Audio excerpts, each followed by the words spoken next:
dag vil jeg gerne vise jer, hvordan man finder en større mængde af en delmængde i procent. Og ja, vi bliver vel sådan nødt til at tage et eksempel for rigtig at vise det.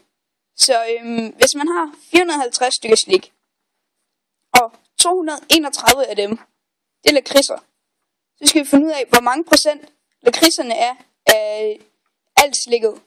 Og det kan man så gøre ved at stille det op i en bryg. Og så skal man så sætte udgangspunktet, som er alt slikket, nederst i bryggen, som er nævneren, og lakridserne øverst, som er tælleren. Og ja, det giver så 0,51 som decimaltal.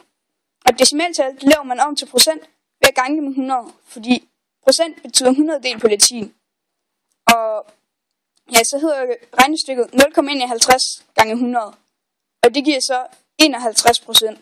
Så 51% af alt vores slik, det er lakridser.